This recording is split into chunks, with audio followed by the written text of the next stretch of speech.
Hello everybody and welcome to Brony FanFics. I'm finally doing another Crisis Equestria. It's been a while and, well, annoyingly enough because well, hopefully I wanted to get this out sooner, but anyway, I finally found the time to read and blah blah blah. So yeah, last time I think the main characters went through the Red Death thing and reacquainted themselves with Shadow Step. Well, I say reacquainted, there was fighting and whatnot. But anyway, you don't care about that, do you?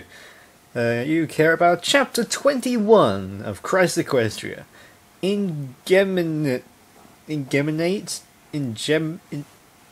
Yeah. Everything the past day that could possibly go wrong seemed to be one thing right after another in a cavalcade of misfortune. To some in the group this was unsurprising, but to the rest things became all the more disheartening. Even without considering Lockwood's worsening condition, things were not going their way at all. They'd all stopped trying to keep count of how many days it had been after the last reminder, but they all knew one thing for certain: they hadn't eaten in days. It was getting harder to move, and asking for rest stops was becoming more and more frequent as time went by. The only pony not really saying anything about the lack of food was Lockwood, who, being asleep most of the time, didn't really have a say.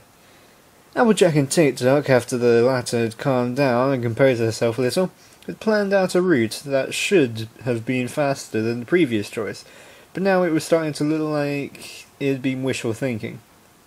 Applejack had to admit that perhaps Curacao had been helping after all, despite everything. Several of the paths that Applejack had picked through Goldridge had been shot down by the other Earth ponies for being much too long or too rough, who then correctly picked the quickest, easiest path every single time. Applejack thought of this mainly because she was certain that the path she and TikTok had agreed on was not the best choice, and that perhaps their original route would have been better after all.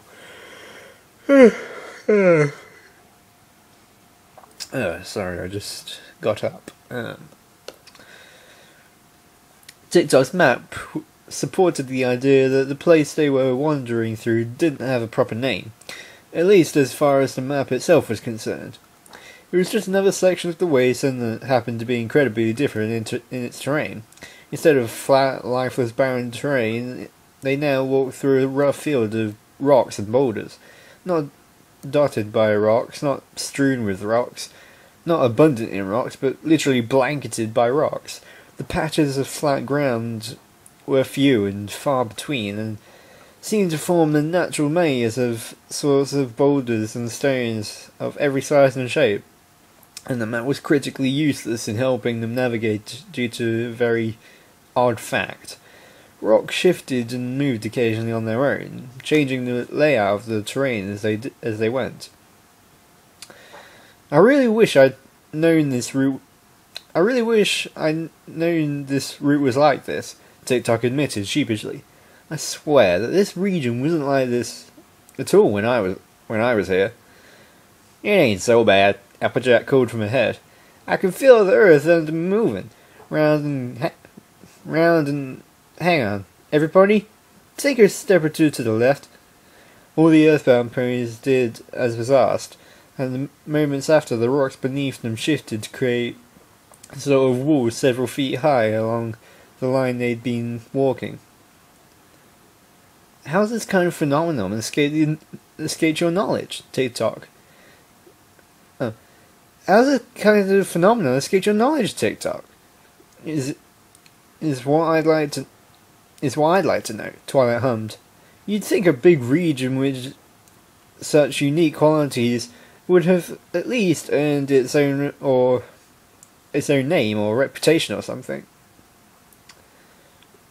Right, I'm just as perplexed as you. This is supposed to be nothing but flat desert for miles and miles. Not this rubbish. The other unicorn sighed. I've got no bleeding idea what's happening. What I'd like to know is why it's happening. Applejack frowned.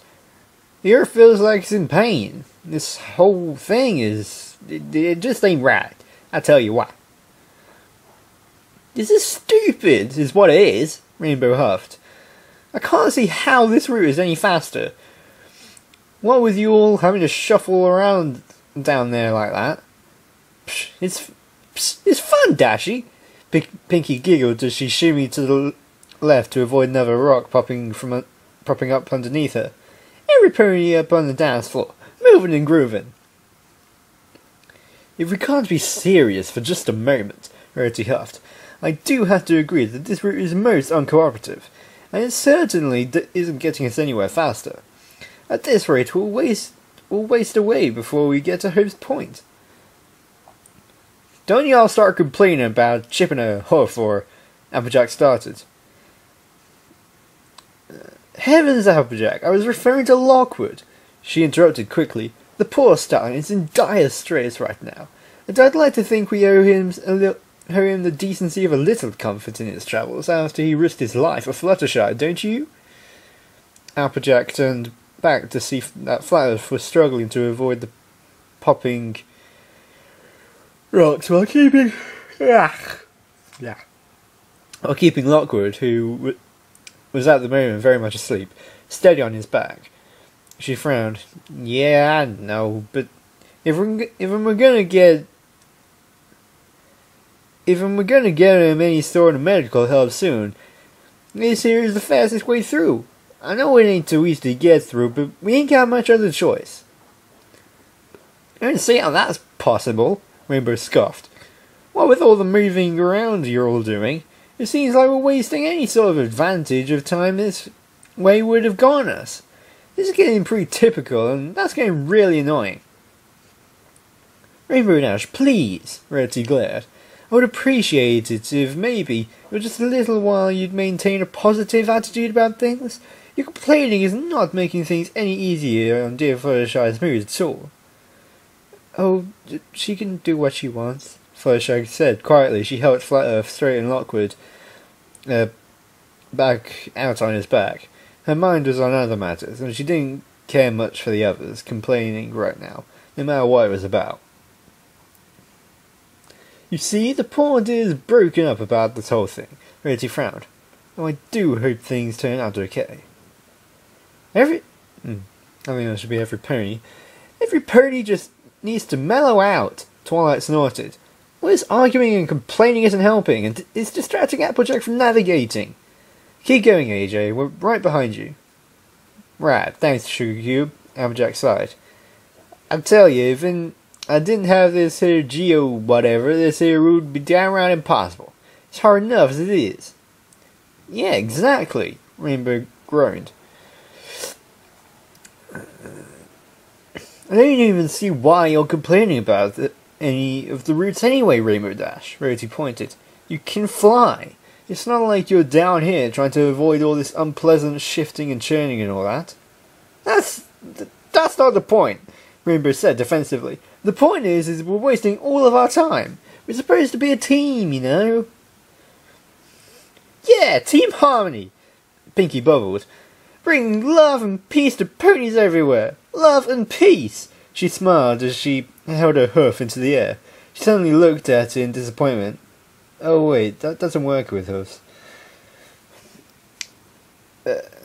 Besides, Rainbow continued, that's not why I don't like this place anyway. All the shifting rocks and stuff are making it hard to get a good idea what the terrain looks like, which makes it hard to see if there's anything dangerous around. If I look one direction and see nothing, then turn around and see more nothing, and then turn back, the section I first looked at is totally different. Who knows if something is hiding behind a boom? Rainbow was tackled hard, but from seemingly out of nowhere in a flash of red, black and white. Eat dirt, Rainbow Crash! Havocwing laughed, twirling herself around and slamming Rainbow down into the rocky earth before taking flight. Oh, that's it! Rainbow spat as she got to her hooves and spread her wings. Get back here, you! She shot off after Havocwing with enough speed and force to crack the ground beneath her. Dashy, wait up! Pinkie panicked, giving chase. Wait, Pinkie! Don't go off on your own again! We can't afford to get... Twilight called. She made to chase after the pink pony, but suddenly the ground shifted again and surrounded her and what remained to her party with a ring of large ponies. Easily all taller than them by several feet. Smoothed and rounded so that they were impossible to climb. Separated, she blinked. Oh no. She quickly turned and rejoined her friends, who all huddled together in a defensive circle at the centre of the ring of rocks. From over one of the boulders came a sight that they were not glad to see. Grayscale Force, Insipid, and Curacao, the latter two of which were carried along by the former, dropped to face Twilight's party. Grayscale took point at a blank look on her face as she stared them down. Curacao positioned herself behind Grayscale, while Insipid bounced ahead excitedly. Like, hey guys! Insipid cheerfully waved. A long time no see! Oh, it's so super duper cool to, see you guys again. I was, totally worried we'd never find you in junk. And that would be so mondo lame-o. Not long enough, TikTok snorted. Bleeding ambush, is it? Can't say I'm too surprised a bunch of no-good rats like you would try this. Rats? Ah, de plus. What a terrible comparison, Curacao huffed, mock offence playing out across her face. No, you're right, I'm sorry for that. It's insulting to rats, TikTok spat. Hey, whoa, ding-dong, take a chill pill, Insipid huffed. TikTok, get my bloody name right, you idiotic. Now, there is no need for any of that nonsense again. Curacao waved a hoof. Only the Capitan and Avagwing would react so bluntly. Besides, Insipid would not grasp the majority of your insults anyway. Wasted words, no? Yeah, Insipid stuck her tongue out. I totally can't even, grasp what you're saying. She turned to Grayscale and whispered. Grasping is bad, right? Grayscale remained silent, but openly stared at Insipid. I'd really rather we not... who's saying this? No. I'd really rather we did not do this, but if you're all looking for another fight, we're not about to back down, Twilight stated, stepping to the forefront of her group's formation. We've got a few new tricks of our own to show off. Isn't that right, girls? Oh yeah. Oh yeah. Ain't gonna be no one-sided tussle this time, Applejack chuckled, rooting her hooves to the ground and letting the earth flow through her, turning her into solid black stone. As y'all can see, we're mighty tougher than y'all might think. New tricks, huh? A little interesting, Briscoe hummed. This changes things. Not much, but interesting anyway. Ooh, Insipid cooed. Oh, neato. You've got, new stuff. Oh, my stars, I am so jelly. I want to, make myself into rocket stuff too. And that's why I can look like my cutie marking junk. So, call me Apple Smack. It's Applejack. Oh, it's Applejack. Applejack blurted. Whatever, jeez, you guys are so touchy. A sidelong grin crept onto her face, and as she snickered looking at Rarity. But hey, I'm touchy-feely too. Rarity, remember how we were total BFFs? The aforementioned flinched slightly and took a step backward to the surprise of her friends. Did she just make a threat? TikTok asked. Did anyone else think she had intellectual capacity for threats? Applejack looked at TikTok seriously. I'm more surprised she actually knows Rarity's name. Hey, my inelectable capacity is, just fine, thank you very much. Insipid sniffed, sticking out a tongue again. Some ponies full of themselves.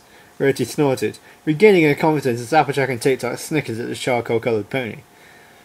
As you dears can see, we once again have you outnumbered, and this time we have abilities of our own to even the odds. I think it would be in your best interest to leave us alone. Outnumbered, maybe, but outgunned? I think that's... if you think that's the case, then maybe you'd better count again. Grayskull tilted her head. We're 3, you're 7. Sounds to me like the odds are in our favour. 6. Is there a friend back there? Is he Grey Pegasus? Kurosawa said, flicking her hair. If you don't mind my saying, he does not look like he's in any condition to give us any trouble. You leave him out of this, fluttered Glad. If any of you come anywhere near him, I'll... Magnifique! Such confidence, such luster! Kurosawa laughed. Great mouthed laugh. Great open-mouthed laugh. I can see why Applejack likes you so much. Applejack narrowed her eyes at her, making Kurosawa laugh again. Oh, I forgot. You're not her boyfriend. Shame. That maybe when we have finished with you, I will see if wants to sample the pony with finer taste, no? She added a wink. What I want to know is, where's your boss, Twilight Glad, and your pet psychopath? Surely they wouldn't leave you all here to handle us yourselves. So where are they hiding? Hiding? No, they are not hiding. They are getting into position, very well. Oui, the crazy one is going to be handling your Pinkie Pie very soon. And the Capitan is occupied. What you thought this strange affair with the ground and rocks was natural? Enough talk, Grayskull snorted. I'm really bored. Kurosawa, you're drawing off, is putting me to sleep. Let's get this over with. Of course, dear Grayskull. Pardon. Kurosawa shrugged. Well then, allons-y! Twilight and Applejack were the first to step forward, preparing to defend themselves from Grayskull as she took flight. Insipid rushed forward to meet them, flaring her horn brightly, making the two of them shield their eyes. It was enough distraction for Grayskull to easily slam her hooves to the ground with a great shockwave. Twilight was knocked into the nearby wall of boulders. Applejack was sent soaring over them, finding herself weighing a little more than the apples from which she took her name. Okay, that's one of you out of the way. The rest are all yours, if you can handle it. Grayskull shouted back as she took off after Applejack. Très bien, Kurosawa smirked. I believe that the Capitan will be interjecting shortly, and then we can get started as intended, no? Bloody rotten trick. TikTok swore as she rubbed her eyes. Oi, stupid git! Eat this! She fired a spell at Insipid, who instinctively went to block it with a surprisingly well-crafted shield. The blast reflected off it and burst against a rock. What in the... TikTok blinked. That shield. You still have Rarity's abilities? Oh goodness, that doesn't bode well. Rarity frowned. Hey! Insipid pouted. I didn't even, come after you, Kit Kat. Rude much? TikTok yelled. Get my name right, damn it! How do you keep getting it wrong? Twilight shook herself off and stepped back in line with TikTok, setting her hoof on the other unicorn's shoulder. Calm down, TikTok, she said. You and I can handle this just fine. Insipid might have a little power boost if she's still using Rarity's magic, but she's still got nothing on me. And Kurosawa is just standing there, so I don't think she's much of a threat physically. Likely just a tactical advisor or something. We still don't know what she can do, though, Twilight, TikTok responded. Who knows what she's capable of? Whatever it is, we can handle it together. Just follow my... Suddenly both TikTok and Twilight vanished into thin air. Twilight? TikTok? Rarity blurted, stepping forward. She glared at Insipid. What did you do? Whoa, relax, Rarity. Don't, blow a gasket or whatever, okay? Insipid huffed, pouring at her mane. The boss is handling them. She's totally leaving the rest of you for me and Curie, since we're, the best. She suddenly beamed and looked at Kurosawa with a giddy smile. Hey, Curry, we're like battle buddies, so totally awesome. C'est magnifique. This should be nothing too difficile, is there not? Curacao said with a smile and roll of her eyes. Nonsense, that just leaves a little Rarity to defend our friends from us, ma compagnie. By removing that bothersome boost from the rest of our allies, they will be easy pickings, no? Like, très cool, Insipid giggled. Okay, so let's get started. Let's see, who first? Eeny, meeny? Rarity stood firm in front of Fluttershy, Flaff and the still sleeping Lockwood, and stamped a hoof. If you girls think I'm a pushover because I'm a lady, you are sadly mistaken. I won't let either of you bring harm to me or my friends. Well, my name isn't Rarity. Cha, you don't need to remind me, Insipid huffed. I got your name, right? Rarity rolled her eyes and turned to Fluttershy. Fluttershy, darling, stay behind me and... No. Rarity blinked. Beg pardon? Fluttershy stepped forward with a proud stride. I said no. Fluttershy, dear, please, just stay behind me where it's safe, Rarity huffed. I don't want you to get hurt, darling. And I don't want you to get hurt, Fluttershy blurted, almost angrily. I've already had one friend hurt because I was hesitant, and I will not let any pony sacrifice themselves because they think I'm weak. Rarity jaw dropped. Darling, Let me join you, Rarity, Fluttershy said firmly, stepping up to even with Rarity and facing down their opponents. Let me show you that I don't need defending anymore. We'll handle them together.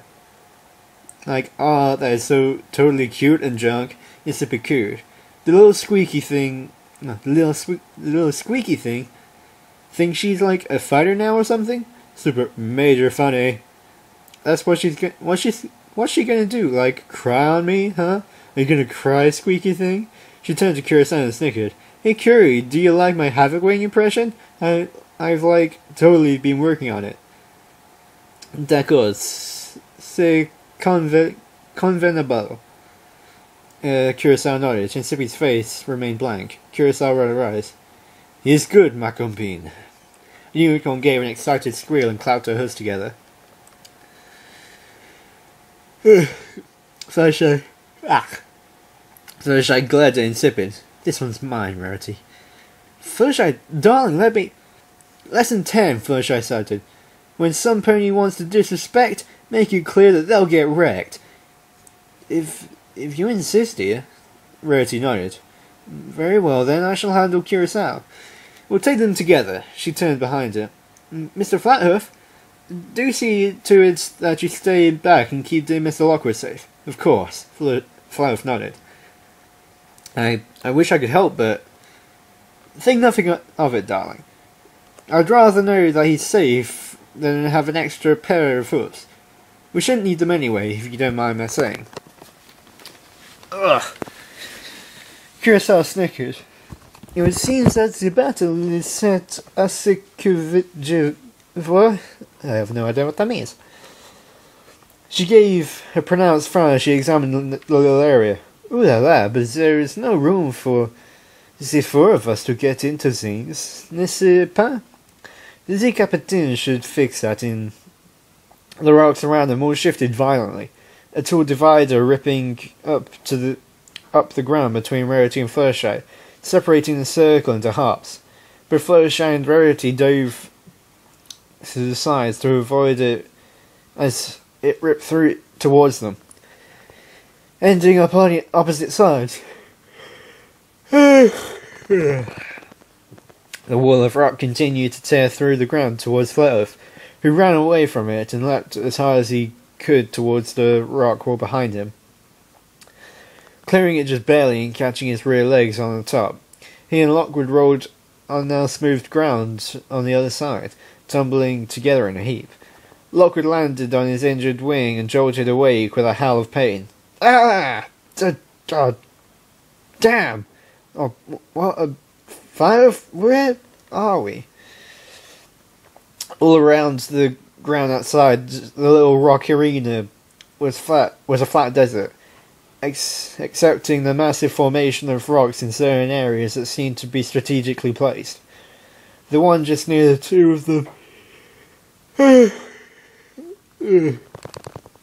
stretched off a ways into a sort of loop that went on for a decent length.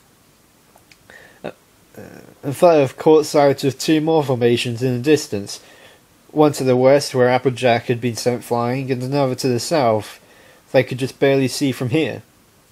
There was no sign of Pinkie Pie.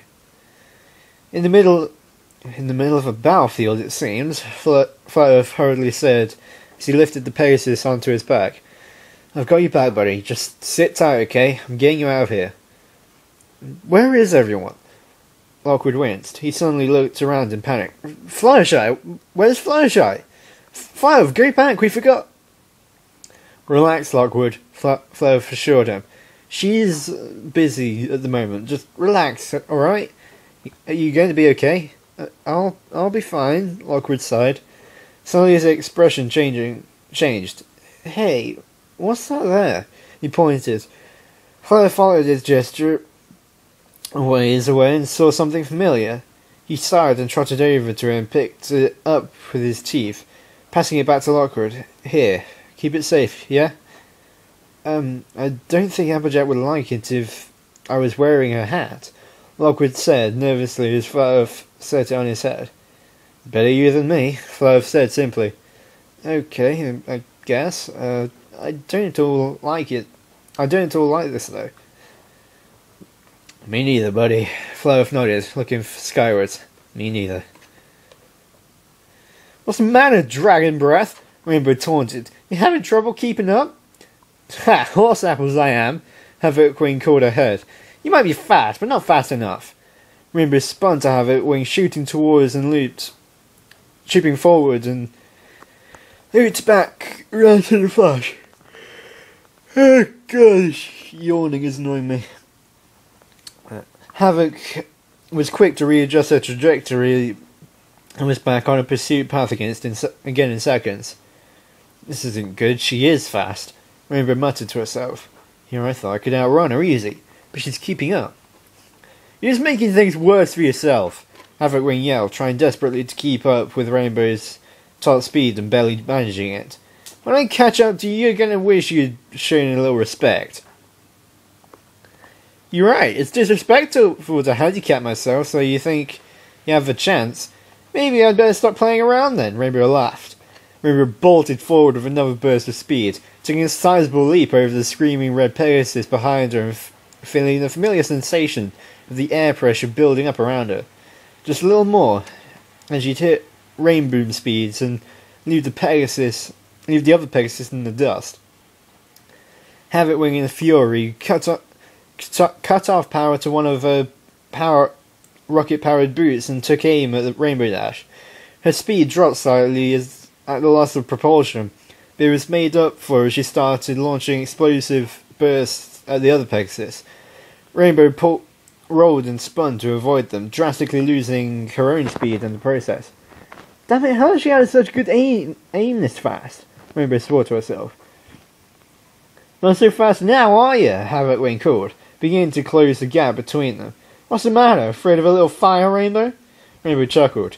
"Well, if you're going to play that game, let's play." She clicked her rear hooves together a few times and a lightning bolt started. It gave a loud crack and burst out from behind her, bright as responsive as ever. Havoc lowered her output to decrease speed, backing off slightly in confusion as to what she'd just seen.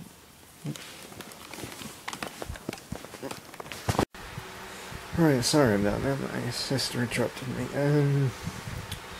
She clicked her hooves together a few times to get a lightning bolt started. It gave a loud crack and burst out from behind her, bright and as responsive as ever.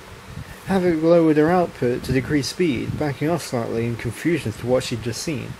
"What the—" she started, shaking her head and reaffirming her focus. Okay, nice trick, Crash Master. Ain't nothing special. So you can make lightning. Big bucking deal." She continued to fire off bursts of flames at the other Pegasus, who nimbly rolled and dodged away. the lightning bolt swerving and twisting behind her like a whip. Rainbow smirked and took a look to the rear to get a good look at Havoc trailing behind, satisfied that the other Pegasus was just in the right position. Too close, of course. She shouted behind her, "Hey, Hardhead! We've seen that I can dodge your attacks. Let's see if we can dodge mine." She clicked her hooves together again, as hard as she could, producing a sounding crash of thunder and a shockwave that reverberated through the lightning trail. To Havoc's surprise, the lightning bolt cracked and flailed, sending torrents of electrical power shooting all about. She twirled aside to avoid the sparks and lashed out at her. She just barely avoided it and tearing through her wing. "Hey, what are you doing, idiot?" she yelled. You damn near hit me." "Sorry about that. I won't miss next time." Rainbow snickered as she kicked again. Havoc rolled and spun and dived out of the way of the rapid burst of lightning that shot her way. Getting angrier and angrier by the second, she lost the gain on her prey. In a fit of rage, she dropped to her hoof and restarted the jet fire, rocketing towards it at incredible speed. Rainbow hadn't expected Havoc to drop her assault and panicked, taking off the fastest speed she could muster without dropping a lightning bolt. Which was the only thing keeping Havoc at bay. "I can't hit rainbow speeds if she keeps shooting at me, and if she's not shooting, she's able to fly fast enough to keep up." Rainbow mumbled. "There's got to be some way I can." Aha! Rainbow suddenly had a sharp dive, clicking her hooves together to fire a lightning bolt in the frenzy behind her. Havoc Wing was forced to overshoot past her to avoid flying right through it, then looped back around to chase after her, swearing loudly all the way. Rainbow took advantage of the brief lead she had and started to turn. Her smile widened as Havoc did exactly as expected, followed close behind, trying to take an inside angle to gain on her. Rainbow increased her speed further and Havoc followed suit. Soon enough the two were turning, swirling around and round the central point. Rainbow knew full well what she was going to do next. "Fluttershy, darling!" Rarity called as she clambered over the wall of solid rock that had just appeared. "Fluttershy, can you hear me?" "It is most adorable that you care for her so much." Curacao laughed, flicking her mane back. "But perhaps it would be better for you not to worry about... Perhaps it would be better for you to worry about yourself, no?" Rarity turned sharply. "Is that a threat?" And here I thought she possessed at least some semblance of savoir-faire. "I can handle myself just fine, thank you. I think you're the one who should be worried, darling. I might be a lady, but I'm not a slouch when it comes to dealing with uncouth brutes such as yourself." "Moi? Oh, do tell." Curacao frowned with a false fear. She approached Rarity with a few steps, causing the unicorn to step back slightly. "I am, or I would have a wing put it, shaking in my own shoes." "You are awfully confident, aren't you?" Rarity glowered, standing firmly in place. "For one without the slightest idea of how to fight, at any rate. I have yet to see you lift a hoof to help your companions, or sisters, or whatever that they are to you." "Oh, c'est vrai." Curacao pouted. She took a sidelong glance upward, then took 2 steps to the left.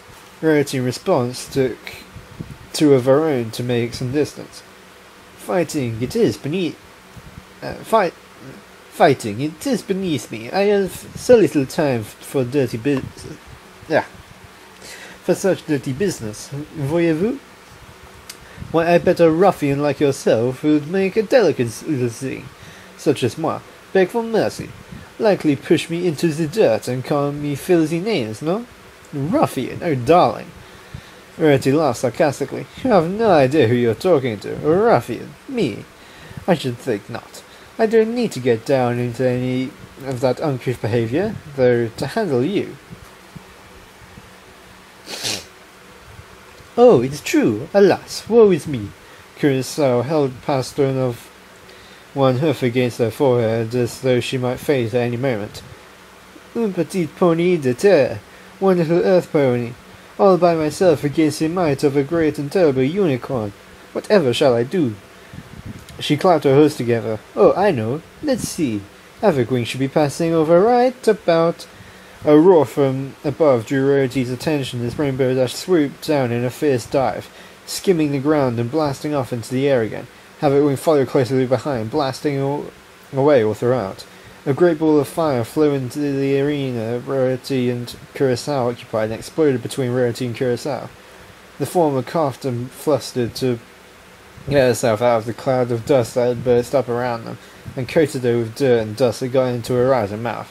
She spat and sputtered to get it all out, waving her hoof through the air to clear it as best as she could. Oh, good heavens! Rarity complained as she backed out of the dank cloud. Most dreadful! Ah! She was tackled to the dirt and quickly lifted her hoof to her neck to try and fight off the sudden feeling of another hoof there choking her. She hasn't expected the Earth Pony to move so quickly, or with such abrupt assault. Curacao leaned her way into Rarity's back and whispered in the unicorn's ear, So, this power of yours, I see that the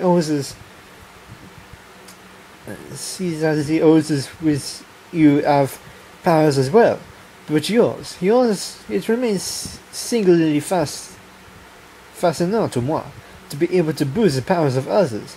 So similar to Insipid's, only in reverse, no? Rarity struggled to get out of Curaçao's chokehold, but she was only able to barely lift the other pony's hoof away to catch a breath, which she immediately used to voice her outrage at the Earth Pony. Get off me, you barbarian! This is not how you treat a lady! Curaçao ignored the struggle and continued her interrogation without a hint of worry. I just want to understand how it works, you know.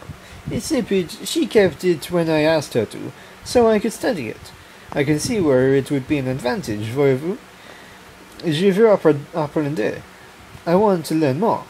Rarity's horn flared bright blue, and she brusquely grabbed hold of the blue Earth Pony with her magic. I said, get off! And threw her aside. Curaçao nimbly flipped in the air and landed upright. Oh la la! Such fearsome power you unicorns have. I am trembling, voyez-vous? Rarity glared in her direction, her horn aglow, her hooves apart in an aggressive stand. I'll give you trembling, you tactless thug! Curaçao continued to pay no mind to Rarity's anger. Tell me, how does your power work, though? It boosts the powers of your friends, and when my companion uses it, it makes their souls more powerful as well. N'est-ce pas? Marvelous. But how does it do such things? Are you ignoring me? Rarity spat. I've had enough of this. My friends need me, so take your silly questions elsewhere and leave me alone. She looked skyward so that she could get a good view of Rainbow Dash and Evergreen, circling around in the air amidst a flurry of lightning and explosions. Her horn began to glow and she focused herself on Rainbow Dash, determined to assist at least one of her friends in any way she could, but from this distance. Rarity was allowed to think only for a moment, though, as Curaçao sidled suddenly up to her in a blur of blue and red. This simply will not do. The Earth Pony laughed as she lashed out with a vicious jab. Rarity snapped herself away and forced Curaçao back again with a flourish of magic to defend herself. The Earth Pony bounced away and flipped in the air again to land on all four hooves as if she hadn't even been trying. Rarity snorted. Back off already, you oafish lout! I don't wish to hurt you, dear, but if you insist on distracting... Oh, hurt me? I think you are going to have to catch me first. Curaçao chuckled. Rarity watched in awe as Curaçao's coat collar morphed so that it blended in with the sounding rocks. Not perfectly, she noted, as her scrutinous eyes were accustomed to detail enough that she wasn't completely worried, because she could still make out some of the Earth Pony's figure here and there. Still, it was surprising to see that Curaçao had powers of her own, and had chosen to keep them hidden until now. Curaçao's voice seemed to come from nowhere, despite Rarity being able to make out her outline just ahead. Now then, if you insist on helping your friends, then I will insist on attacking those you cannot. You cannot be everywhere at once, but I don't need to be. Ta-ta! Roti watched as Kurosawa's blurry form began to move toward the edge of the rock arena, which she noticed actually seemed to lead off in the direction Kurosawa was travelling. It hadn't been that way earlier, but before the explosion distracted her. When exactly had it changed? How? Oh no, she's going after the others! Roti panicked herself, giving chase. Come back here, you ruffian! You stay away from my friends! She took the turn ahead and saw that the rocks formed a path that she could follow along. She just barely saw the distortion of Kurosawa's coat against the rocks and pursued with all the speed she could muster.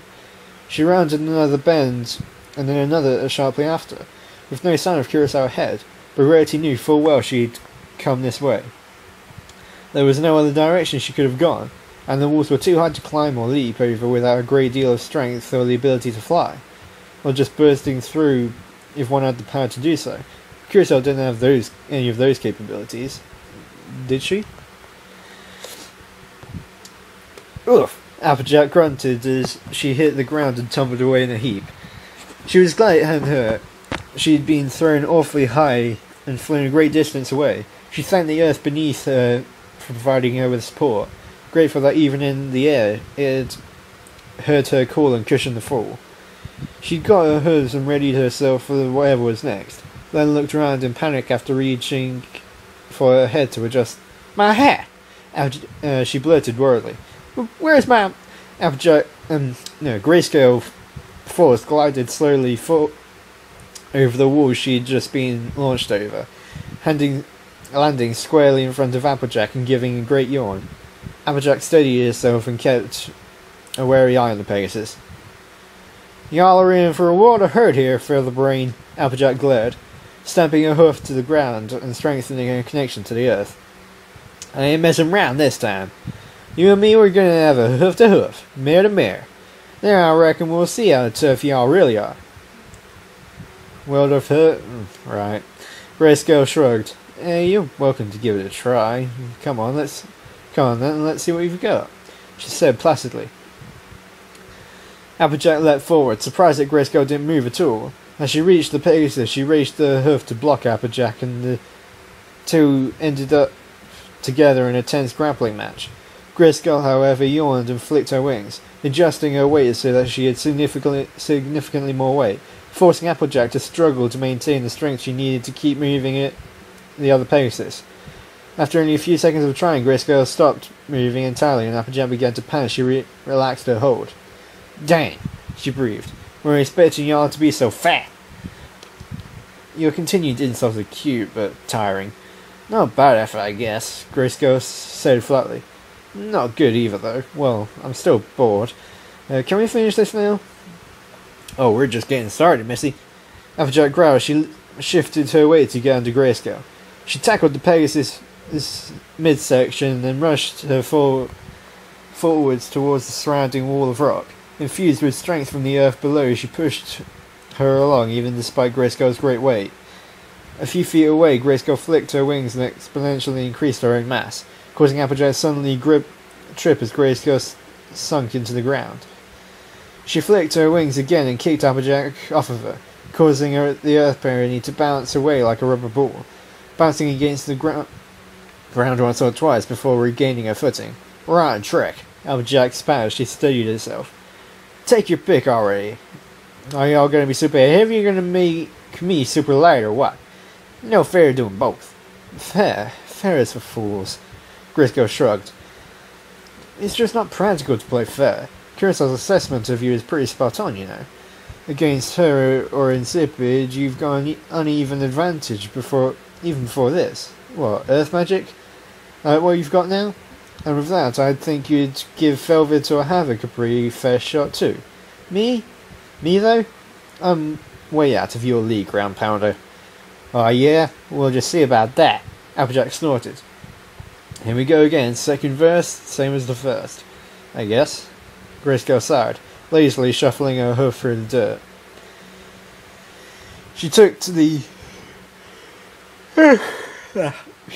air as Applejack leapt forward towards her, avoiding the tackle and flicking her wings, causing Applejack to slam into the ground.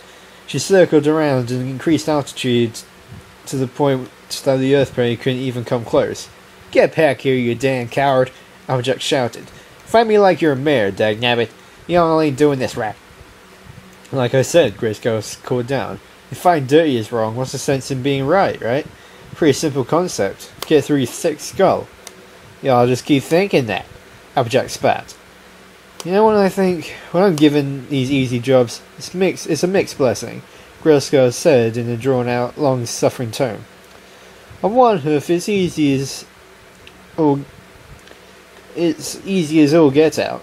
No effort required whatsoever. On the other, it's just so tedious that I've got to make an effort not to take a nap." She let out a great yawn and used her height to take a look around the battlefield.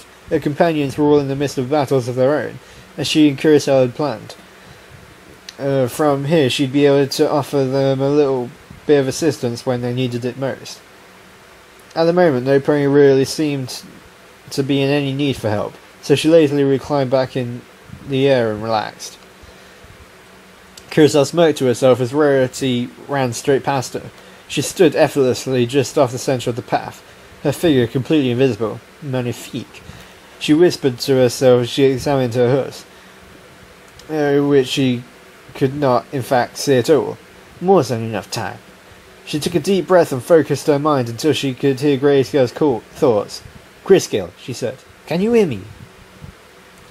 "Curacao?" Grayskull responded. "How are the Capitan's magic exactly connects us?" Curacao responded. "I have tapped in. I thought I would see how you were faring, Votu. I do not have your vantage point after all." "I'm fine up here, Curacao," Grayskull replied. "I'm keeping an eye on the others as we planned. No pony else seems to be having any trouble right now." "Excellent. So perhaps you should look for Avocwing. The new powers that Rainbow Dash has may give us some trouble now. Perhaps you can..." "What the..." Grayskull suddenly sputtered. Suddenly, Grayskull heard a crunching noise and looked downward, just in time to roll sharply aside to avoid getting beamed in the chin by a rock that had come from just below her, flying at a great speed. She chanced to look downward and saw Applejack, a proud grin on her face, lazily flipping a rock in one hoof. "Hey fella brain," Applejack taunted, loud enough that Curacao could hear it through the connection. "Funny thing about being an ally of the Earth. It does what I ask it to do, and right now I'm asking it to bring your sorry butt down here." "Oh, Grayskull, qu'est-ce que c'est?" Curacao called. "That stupid Earth Pony is flinging rocks at me. Hang on, I'll get back to you." Applejack threw another rock into the air a little ways, and as it came down she spun around and bucked it hard, causing it to speed towards Grayskull like a bullet. Grayskull narrowed her eyes and flicked her wings, causing the stone to fall short of its mark as its weight carried it in a low arc back towards the earth. Applejack was undaunted and focused her energy to summon up another bunch of rocks from the ground, which began to orbit around her in a circle just above her. She turned her back to Grayskull and began bucking each rock as it came in range, with only one leg to increase the rate at which she could kick. Each one was launched 1 second after another, and replaced with one chunk of solid earth as soon as it took flight. Grayskull found she couldn't quite get them all to drop quite as fast as she'd have liked, as the uneven distribution of projectiles kept her from being able to lump them all together in her gravity. Without sacrificing flight entirely. She was forced to start to dodge, to avoid them as though she were a normal Pegasus. This, to Grayskull's chagrin, put her in a very bad position, and for a fleeting moment she cursed her broad muscular frame that severely limited her manoeuvrability. "What's the matter, Fly Girl?" Applejack called. "Had a little trouble up there? Maybe I'll best come down here and fight fair then." Grayskull grit her teeth. So long as she couldn't stay comfortably airborne, there was a little point in trying to do so. Taking a great loop around, she flicked her wings and twirled into a sharp dive, hooves first, chucking everything in as best she could. She could feel the impact of the flying rock striking her boots, bursting against the enchanted mill, causing her no harm. Applejack swore and dove to the side to avoid the Pegasus as she slammed into the ground, causing a great impact crater and sending rocky debris flying everywhere. The earth around her continued to shift as she kept running, and as the earth split, she had to invoke her magic to avoid falling into the forming fissure lines. There was a groaning noise and Applejack ran alongside a line of rock pushed out of the ground, launching herself through the dust at the centre of the crater. She landed, rolled, and was faced with Grayscale again. The large Pegasus had a small appraising smile on her face. "Not bad, Dirt Farmer. Maybe you're not so boring." She flicked her wings, parting the dust down the middle, narrowing her eyes at Applejack. "You need to be better than that, though. I'm going to dive bomb you a few more times. Now, higher each time. See if you can stop me." Grayscale took flight again, easily in time to avoid Applejack's sudden leap. "You're getting boring again. Don't waste time being tough. Run faster," Grayscale called out to Applejack, her tone obvious despite the matter-of-fact tone of her voice. "Run faster and watch out, little Dirt Farmer. Watch out for falling objects." "Bring it on!" Applejack spat as Grayscale began another dive. Grayscale! Grayscale Zoot! Curacao swore. No matter. Curacao sprinted along the corridor of rock until she caught sight of Rarity again, who was busy trying to get a bead on Rainbow Dash high above again. Horn glowing white, she wasted no time in leaping at the unicorn, blatantly and purposefully giving away her position. "Ah!" Rarity blurted as she ducked away. Curacao deftly landed beside the unicorn and bucked her in the side, knocking Rarity into the wall. Rarity growled and latched onto Curacao with her magic, flinging her aside again and not letting go until she was inches to the wall. For a moment Curacao regretted her choice of assault, as she barely twisted around in time to plant her hooves firmly on the rock in a safe landing. "Where did you come from?" Rarity blurted. "How did you loop around behind me?" "Ah, that is my little secret, voyez-vous?" Curacao laughed. "I see you are trying to help Rainbow Dash again. Oh, a shame that you are so focused on her since you can see her, not putting in the effort to help the others nearby. See, I know that your dear Fluttershy is not faring well." Rarity's eyes widened. "What? Ooh la la, Insipid is pummeling her into the dirt as we speak. Comprenez-vous? I think I will just go wash. Ta-ta!" Curacao melted into rock tones again and sprinted past Rarity, shoving her aside as she went. Behind her, she could hear Rarity turn and give chase. So she hid alongside the rock wall nearby, and completed her illusion until she was totally invisible. Rarity ran past her, oblivious yet again. Curacao focused her mind again and tried to reach out to Grayscale. "Grayscale, Masseur, are you busy at the moment?" Grayscale's sword snapped back. Curacao held a hoof to her ear as if the voice had screamed into it. "I'll try again later, no?" She grumbled to herself and headed off in Rarity's direction again, determined that at least if her companions wouldn't listen to her and accept her advice and help, at least she'd prevent the others' support from reaching them.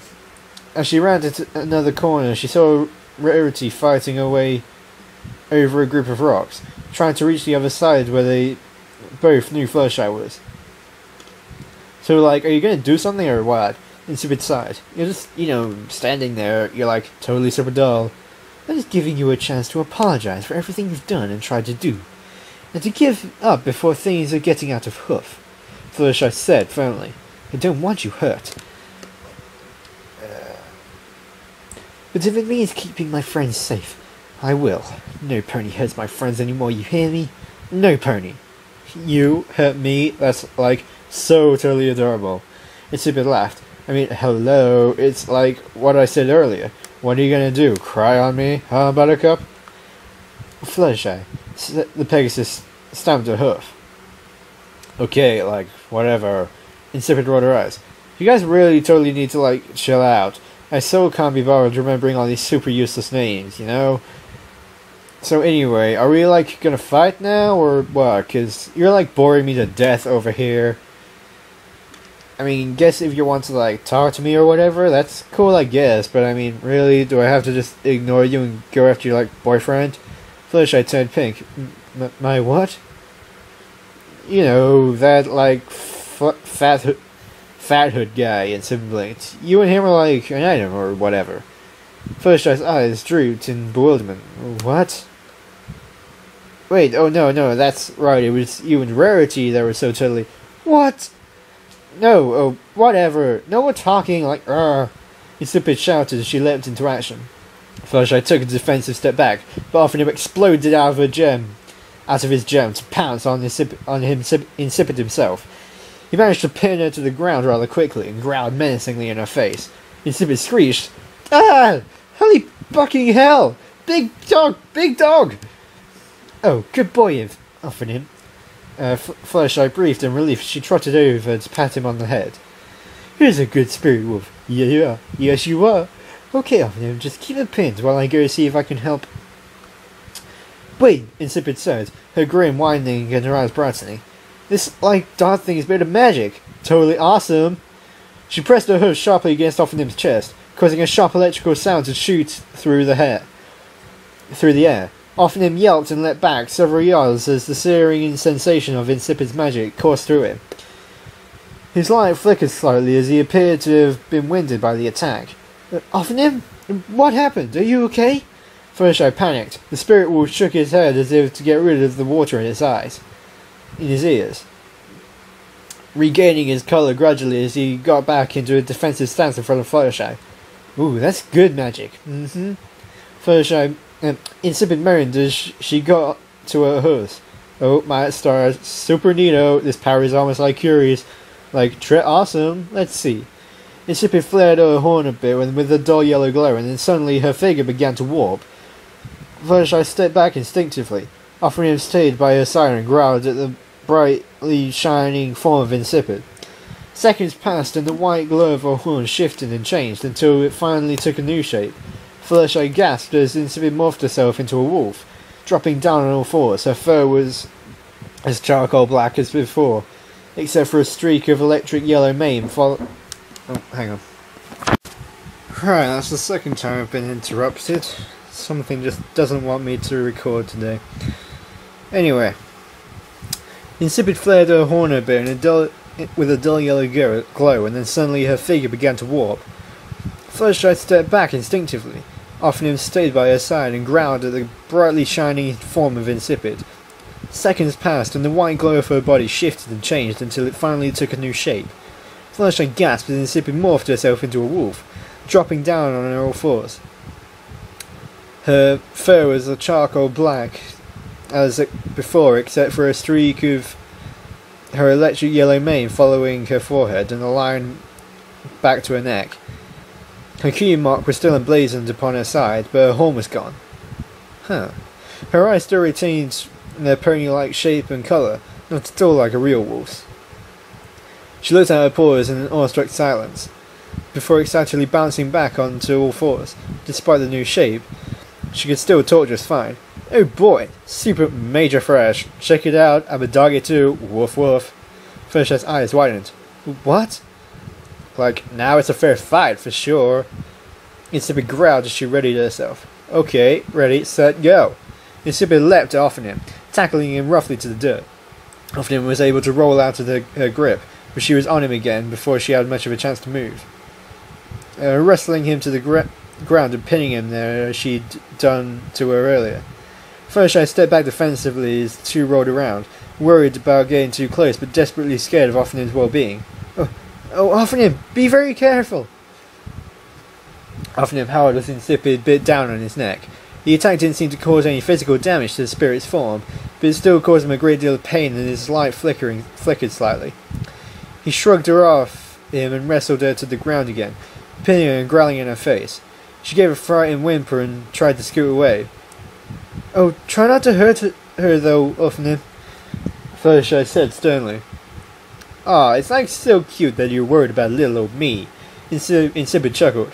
"I think you should totally be more worried about, your little pet." Insipid glowed white and then suddenly morphed back into a unicorn again, causing Offenham to lose his grip on her. In the split second of time she had to react, Insipid exploded in a flash of light once more as her form warped again. Her body grew in size, a sleek, athletic shape, coupled with large paws and a long, thin tail. The spirit wolf growled again at her as the glow dimmed. then pulled its head back in surprise as an insipid wide-fanged smile looked up at him. A tiger. She slashed a black and yellow striped paw off his chest, forcefully ripping into him with her newly razor-sharp claws. He yelled and stumbled away, his light flickering again like a weak light bulb. Open him! Fluttershy panicked. No! How could she do that? Like, this power would be so much cooler if I could turn it into other ponies or something. I mean, I guess it's okay. It's a bit casually grumbled. I know it was cool and all, but like, I've seen better. She leapt upon him again as he was recovering, tearing into his back with great fangs and keeping a strong grip with her great paws. Him howled again and was pinned on his stomach by the great weight of Insipid's new form. His light rapidly dimmed and his glowing silver eyes slowly began to lose their luster. Fluttershy wailed, "Oh, Ophanim! No! Come back!" As she said it, Ophanim's wolf form disappeared and became a little sphere of light again, returning to Fluttershy and circling around her once again, though at a dulled pace and with slightly lopsided orbit, a very lackluster glow. Insipid rubbed a paw against her mouth and licked it nonchalantly, completely pleased with herself as evidenced by her rapidly flickering tail. "So, like, do you give up now?" she taunted. "You know, that now that I think about it, your little pet there would be better if you didn't keep it all, like, in one form and junk. I mean, okay, wolf beats pony, and tiger beats wolf. It's like math, you know, like 2 plus 2 is like 5, or was it 6, or whatever." Fluttershy frowned and at the flickering orb orbiting her with a dismay and confusion. It wasn't fair. How is it that Insipid could transform into multiple animals, but often it was limited to only one? Insipid couldn't be that skilled with a new power so quickly that she could warp it to meet her whims. Unless... Insipid smiled, a great fangs gleaming. Like, okay then, time to make a little Glurbrawl cry. She leapt at Fluttershy again. This time Fluttershy stood firm, her eyes focused and narrowed. "My name is Fluttershy!" the Pegasus yelled. As soon as Insipid was in range, she reared her claws back and went to grapple the hapless Pegasus and pin her to the dirt, intent on making her submit. She was stopped as something grabbed her tail, causing her to yell in surprise and pain as she fell short of her target and landed face first into the ground. Whatever had grabbed her had now tightened its grip and swung her around and sent her flying into the wall of rock nearby. Like, ow! She winced and wobbled away. What gives? Oh, well, shoot. She leapt aside as in a panic as Ophanim, now in the form of a mighty gorilla, jumped at her with the ferocity and pounded its fist down to crush her, missing wide and cracking the ground where he struck. She huffed and pounced at him with claws again, but was met with a swift swing of a thick arm, battling her aside and slamming her into the rocks again. She staggered away and readied herself as Ophanim stepped towards her, balancing his great girth on his knuckles, each fist as large as her head. Ophanim grunted, daring her to make a move. "Well, this, like, totally sucks," Insipid whined, glowing and morphing into the shape of a pony. Okay, so like, wolf beats pony, tiger beats wolf, gorilla beats tiger. What beats gorilla? Lion? No, sharp? Wait, no. Just give it up, Insipid. Even if you do pick something, I'll just pick another animal that has the advantage over whatever you choose. Fluttershy explained. I have a better knowledge of animals than you do. Just give up, apologise, and stop all this before some pony gets hurt. Lame, Insipid pouted, flickering him in.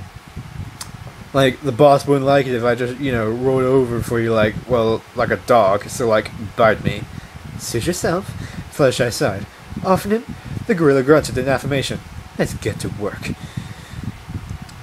Applejack dodged another crushing dive from Grayscale, only this time she misjudged her leap and tripped, crashing into one of the new rock walls. Grayscale took advantage of the sweep high into the air and drew a brief check upon her allies to see if any of them needed assistance. She clicked her tongue in annoyance as, from here, she could see that nothing much had changed. Applejack shook herself off and looked skyward. Now don't that beat all, she muttered. to herself, scratching her head. Why in the hay ain't she taking the chance to actually attack me? What's she doing up there? Just looking around like... Oh. Applejack grinned. I get it now. Well, missy, we'll just see about that. Grayscale touches us as another rock whizzed past her head. You haven't done anything to stop me diving at you. You haven't done anything to stop me diving at you. And you're throwing rocks again? If you're going to be boring, can't you just stay down there and keep to yourself, she said, her voice dipping in with distaste. To think I was almost interested in this fight. Hey, if you just leave me alone, I'll leave you alone. That's how these things usually work. You're throwing a really nice system of whack here. Fair chance, Applejack chuckled, kicking another rock away. I ain't ready to throw in the towel yet, Featherbrain. Then get your sorry butt down here so I can whoop you. Grayscale drew out a sigh and rolled her eyes. Okay.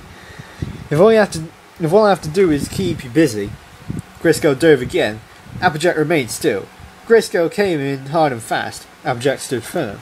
Grayscale grit her teeth, confused why Applejack wasn't even getting ready to move aside. Applejack's grin widened. Grayscale swore and adjusted her own angle slightly, so that she wouldn't come too close to the earth pony below, and slammed her hooves down in great burst of force, creating yet another impact crater and sending rock and sand flying in all directions. Applejack stood firm, weathering the shockwave of a pulse of earth magic, her legs suddenly joining the rock. Grayscale was only on the ground for a second before Applejack acted, kicking out of her fortified position and charging forward. Her eyes widened as the earth pony came barreling at her, and did not have the time to readjust her weight so that she could take off. Applejack landed on the Pegasus and the two tussled and rolled, their impressive magical duel forgotten in favour of simple wrestling. Applejack knew she had the advantage from years of doing the same with a bigger older brother. Grayscale was easily as tall as her brother, but less bulky, and Applejack almost laughed at how easy it was to completely pin her and comparatively slip back to the ground. Ha! Applejack grinned. Looky here, I caught me a pesky Pegasus. Grayscale snorted. Not for long. You really gotta think better, ground pounder. She flicked her wings and kicked upwards. Certain the earth pony would be sent flying. Applejack did no such thing. Ha! Nice try. Applejack laughed. But see, the other thing about being connected to the earth, I'm really connected to the earth. Grayscale looked to the sides and saw that Applejack's legs weren't just planted firmly in the ground, not even rooted, but physically attached, as the ground and her body were one solid entity. Grayscale narrowed her eyes at the earth pony. Interesting. By attaching yourself to the ground, you've added the entire planet to your weight. Clever.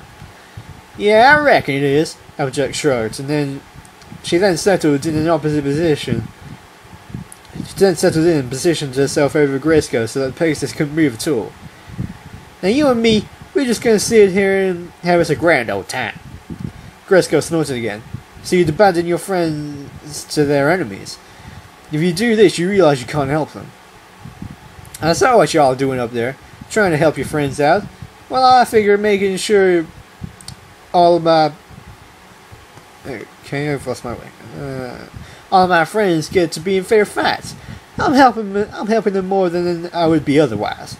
Grayscale gave her another stare of appraisal that became a very small and slightly cocky smile. It would seem I misjudged you, Dirt Farmer. You're not being boring right now. I wonder, how long can you keep it up? As long as it takes, Missy. As long as it takes.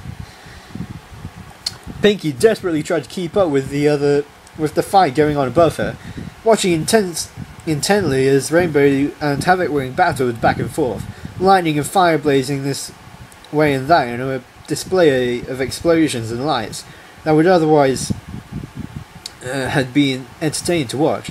She was worried that Havocwing would, in her rage, forget about the non-lethal path they were supposedly following and cause Rainbow Dash grave injuries.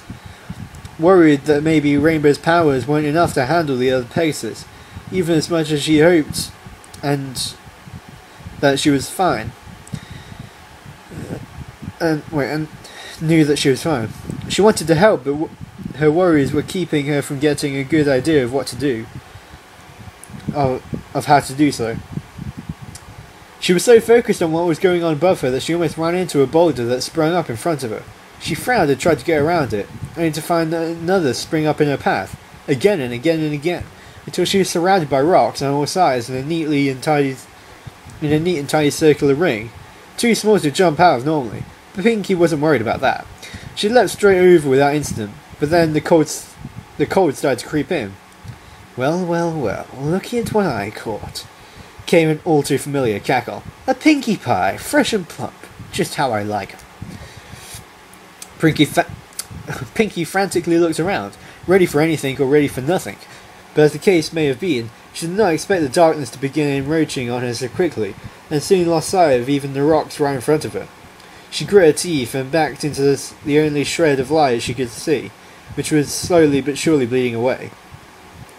You're like a teeny tiny mouse in a trap, lured away from her safe little hole by the promise of cheese. The cackle continued. I'll admit, I didn't think much of Kurosawa's plan when she first went over it, but now I can see the genius of it. How does it feel, Pinkie, knowing that you can't help your dear little Dashie up there? Half-a-green snow slouch. Even she is not an idiot. I bet by now Rainbow's just a charred pile of bones, and the best part is you won't even see it happen. You won't see your precious Dashie die. Pinkie glared at the source of the voice. Of course, there was nothing actually there. Pinkie was certain that there's a voice where the voice was coming from. Dashie's not weak either. In fact, she's stronger now than she's been before. She'll handle herself just fine. I know she will. A chilling laugh echoed through the black. Oh, that's adorable. Who are you trying to convince, Pinkie? Me or yourself? Velvet's voice whispered in Pinkie's ear, sliding cold tendrils along Pinkie's cheek. She moaned. I can still taste all the delicious terror in you. It's making me feel all tingly inside. Oh yes, it's not quite as tasty as the first time, but still. I'm not afraid of you, Pinkie said quietly, standing firm and closing her eyes. What did you say, little mouse? I didn't quite catch that. Go on, speak up. Velvet laughed, sliding her tendrils along Pinkie's throat. What's the matter? Cat got your tongue? Pinkie winced at the sharp pain in her side. She felt the blood begin to clot almost immediately as Velvet slid her tendrils along the injury. But she ignored it and took a deep, deep breath. I said, Pinkie started. Suddenly, she spun around and delivered a brisk jab to the thin air, and relished the feeling of striking something solid. Velvet grunted and was knocked flying backwards, crashing into the wall of rock around them and crumbling into the dirt. The darkness evaporated like unwanted fog. The cold went with it. I'm not afraid of you! Pinkie finished with a firm shout. Velvet rubbed her cheek and managed to right herself, though she stumbled slightly from the unexpected blow to the head. How? The amount of fear in you should make you into putty in my hooves, you pathetic little insect. Yeah? So I'm worried about Dashie and all my friends. I'm terrified of what can happen to them at any given moment. And even if I'm confident in them now more than ever, I'd be lying if I said I didn't fear for their well-being. Pinkie said defiantly, standing proud. But you know what? I'm not afraid of you. Velvet narrowed her eyes and glared at Pinkie's direction. She then raised an eyebrow, perplexed only for a moment, but before returning to anger. What the hell happened to your clothes? And why do you feel so happy? Pinkie cracked her neck and settled into a fighting stance, her suddenly muscular figure bulging against the tight blue jacket she now wore. With orange and yellow boots on her front hoofs, the bright yellow scarf around her neck accented the jacket, as did the silver armour plating on her right shoulder. The helmet, of course, was the nicest touch, bright red, with golden insignia in the front that looked like a bird, with a black-faced shield that covered the top half of Pinkie's face and obscured her eyes, which showed up as little white slits now, apart from her puffy pink tail poking out at the back of the helmet, with little tufts springing out from the visor, and her lower body still in plain view. She didn't even look like Pinkie Pie anymore. Oh, I'll tell you why I'm happy, Pinkie smiled, adjusting her boots. Nothing in the world would make me happier right now than knowing my friends are safe from you. Know what that means? Kicking your butt! butt!" she added, hopping to stand on her rear hoods and getting into a more aggressive stance. Velvet smirked and let her blood begin to flow, flowing a variety of blades and spikes that hovered and slithered around her. Oh, I love it when they get all brave. Crushing that fragile spark of hope tastes so good. That fear in your little heart is more than enough to give me plenty of power. Easily all I need to break you in half. Ah, I thought your boss lady was keeping you on a leash, little puppy. Pinkie taunted. Did she let you out for walkies? Velvet grit her teeth angrily. I might be bound by this ridiculous non-lethal garbage the boss and Daddy insist on, but you know what? You'd be surprised what you can live through. You want to kick my butt? Just try it. Let's see how much pain you can take. Velvet leapt forward, but found herself frozen in place. Her blood flowed completely normally. She could move her head and eyes and neck, everything. And she could even move her legs and hooves. But she could not for the life of her move from her current spot. What sorcery is this? She spat. What are you doing? Pinkie hastily fiddled with a tiny device that she had pulled out of her jacket pocket, flicking her hoof along it. Hang on. This needs to be suitably powerful fight, so we can't start round 1 until I get some equally powerful music playing. Oh no, not this again. Velvet rolled her eyes. Are we going to do this every time? Now? Well, duh! You can't have a kick butt fight scene without kick butt music playing. Kick butt music. It's rule number 4, I think. Aha! Here it is, Pinkie cheered, as she replaced the tiny device. Don't worry, Red, I picked something real great for this one. I would play it, but I'm not sure if it'd be bad, like, copyright and all that, so I'm not going to play it. If you want to listen to it, link to the fanfictions in the description. We're about just less than halfway through, so if you want to find that, it's the blue text. Shouldn't be too hard to miss. What? Velvet said flatly. Where is this music even coming from? You left that stupid boombox in the cave. It's plugged into the speaker system, duh! Pinkie answered. What? Never mind. Okay, characters picked, arena picked, music picked, we're all good to go. Pinkie grinned, readying herself. Suddenly, a male voice from nowhere called, Round 1. What the hell was that? Velvet shouted, looking around frantically. Ready? Pinkie chuckled. Okay, Red, here we go. Show me your hooves. The voice yelled again. Fight! Who keeps... Velvet started. She didn't know she was suddenly able to move again until Pinkie charged forward with a blinding speed and shoulder tackled her, sending her slamming into the rocks again, with enough force to break them apart. She stumbled out of the rubble and caught sight of Pinkie coming at her again, a ferocity in her speed that she hadn't seen in the last time they'd fought. Velvet swung wildly at Pinkie with one of her many blades, only for Pinkie to leap over it with impossible dexterity, before suddenly kicking downward at her, knocking her back into the wall again, just from the force of impact alone. Pinkie did not let up, and was on her again as soon as she managed to wrest herself from the rubble, forcing Velvet on the defensive. Velvet was now trying desperately to try and catch Pinkie, with a strike and failing miserably as Pinkie dodged and rolled out of the way with every swing, strike and thrust she attempted. Would you stop moving around, you insufferable clod? Velvet snapped as she missed again. That defeats the purpose of picking a fast character, Red. Pinkie scoffed as she twirled around the air to avoid wildly failing Spike. You can't complain if all you're going to do is spam the same attacks over and over like that. Totally predictable noob tactics. I'll show you predictable. Velvet snorted as she lashed out with multiple spikes at once, another effort that Pinkie was able to avoid with a sidestep. Pinkie jumped a very short distance and hit Velvet hard in the face with the bend of her leg, which somehow sent electric shock throughout Velvet's body and sent her flying again into the wall on the opposite side of the end of the arena. She cleared the rubble from herself and spat blood on the ground, her eyes red with fury, her breathing short and her whole body trembling with anger. Enough of this! She shouted, charging forward and reducing the number of blood weapons to a pair of blades that settled themselves in at her sides. Pinkie stood on her hind legs and gestured with her hoof to Velvet. "Bring it on!" she taunted. Velvet charged in and began striking at Pinkie with her own hooves, drenched in her own blood that tapered off into spikes. Her blade swung in from opposite directions at random intervals, forcing Pinkie to dodge erratically, leaving her unable to get an opening for an attack of her own. She attempted to do so anyway with a wild roundhouse kick. Velvet ducked beneath and thrust her hooves into Pinkie's back with all the force she could. "Ah!" Pinkie yelled. Velvet's eyes flashed red, relishing in the feeling of another pony's blood mingling with her own. Her smile widened intensely.